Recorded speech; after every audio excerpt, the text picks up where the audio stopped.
Mga ka-farmers, meron tayong good news ngayon dahil itong ating crosses ng White Leghorn at saka Black Australorp ay nagsimula ng mangitlog. So ang pinapakain ko ay ito. Ito yung White Leghorn na nakakross sa Orpington Blue natin. Yan o, nagpapakasta na rin.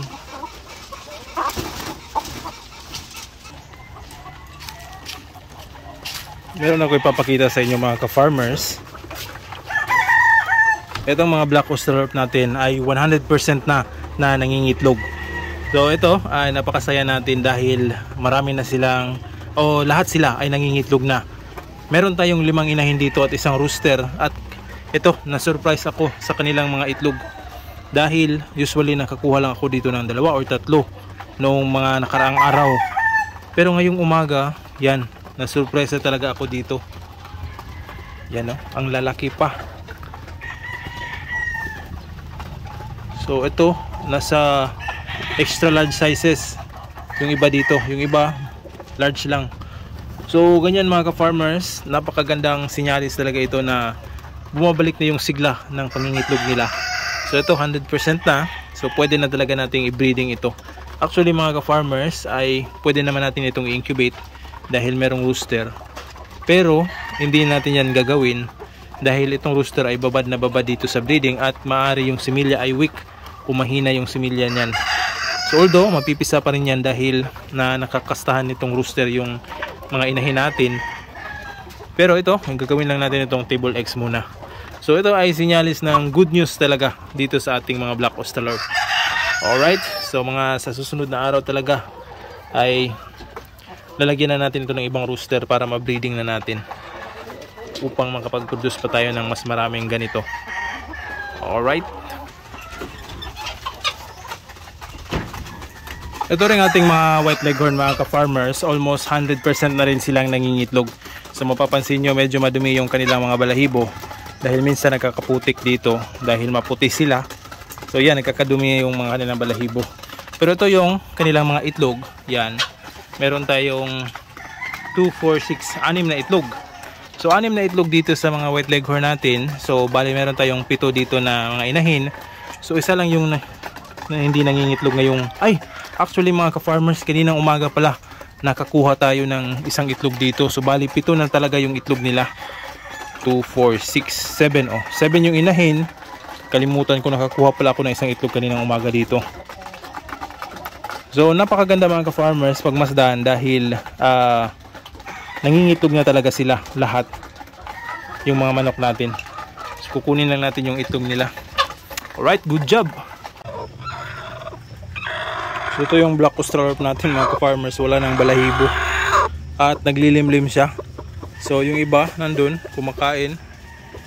Yun. So punta ka muna dun.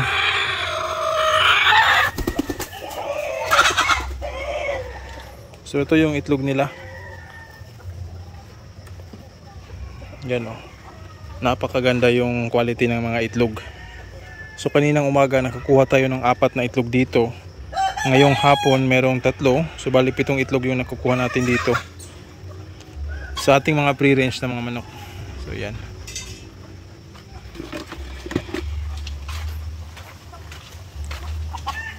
So yan sila. So ito yung mga almost 2 years old or nagto 2 years old na mga manok natin mga ka-farmers.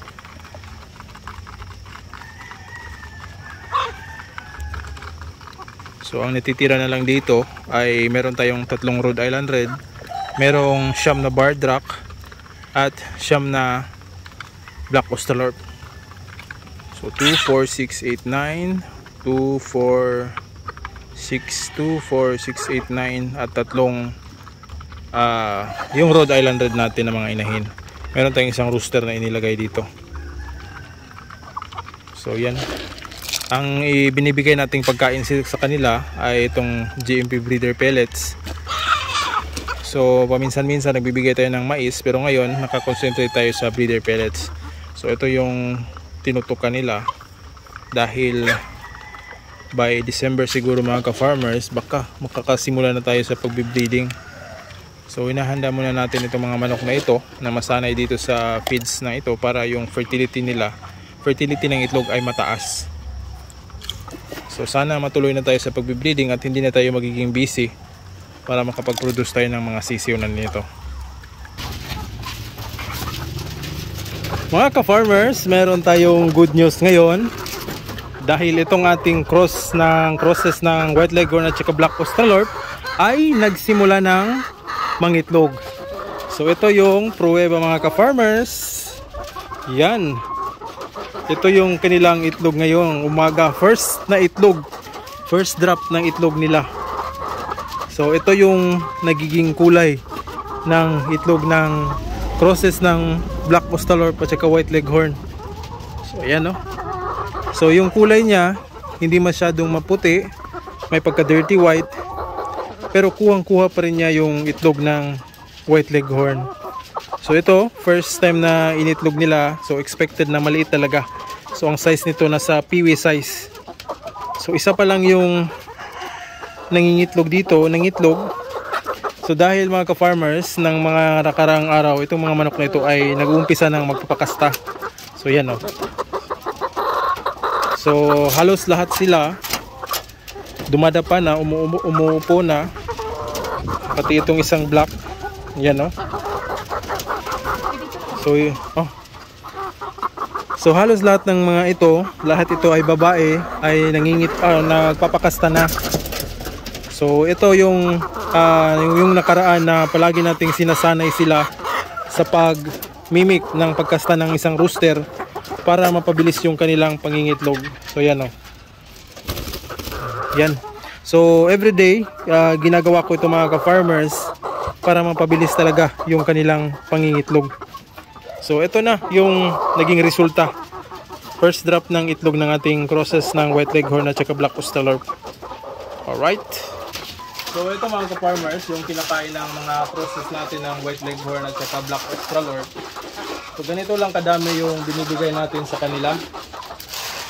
So sa 14 na inahin o manok, ganito lang karami yung binibigay. At pagkatapos nito, lalagyan natin ng tubig. So purpose ng tubig ay para hindi tumilapon yung mga patuka natin. Dahil kung dry feeding lang, ay kapag tutuka sila, malalaga sa lupa yung kinakain nila o yung feed.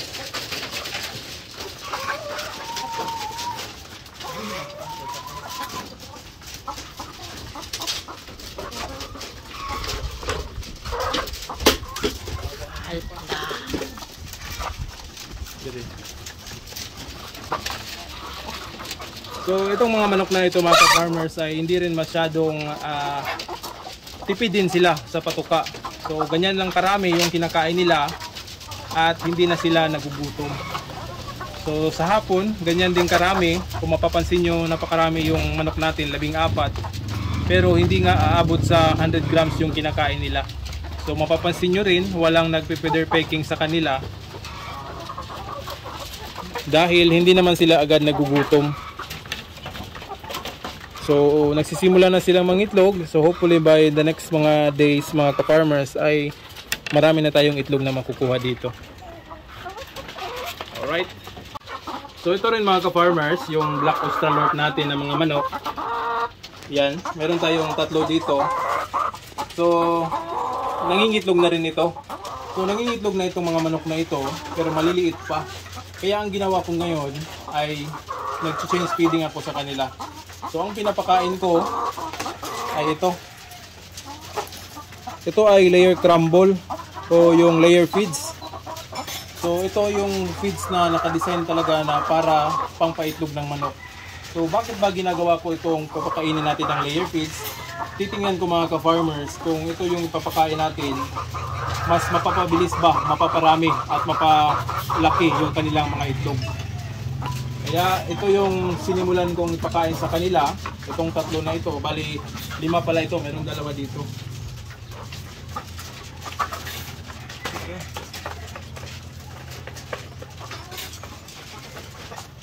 So lahat na itong mga manok na ito ay nagpapakasta na rin. Yan, pansinin nyo. Oh, yan. Yan. Kusa na silang dumadapa. O nagpapakasta na talaga. Pati rin itong isa. So yan o, napakaganda yung mga balahibo o yung kulay ng balahibo nila. So pwede natin na itong gamitin sa breeding. Alright.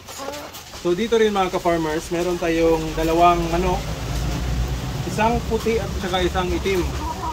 So same pa rin yung pinapakain natin sa kanila, layer crumble. Mga bata pa itong mga manok na ito. So, ito yung white leghorn na nakakross sa Orpington Blue natin. Yan o, nagpapakasta na rin.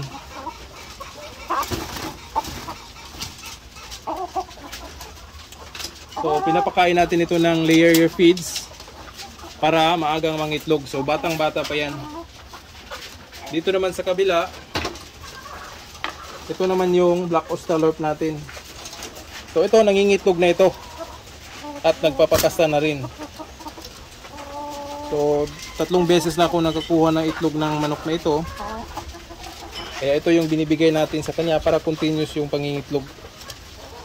Alright.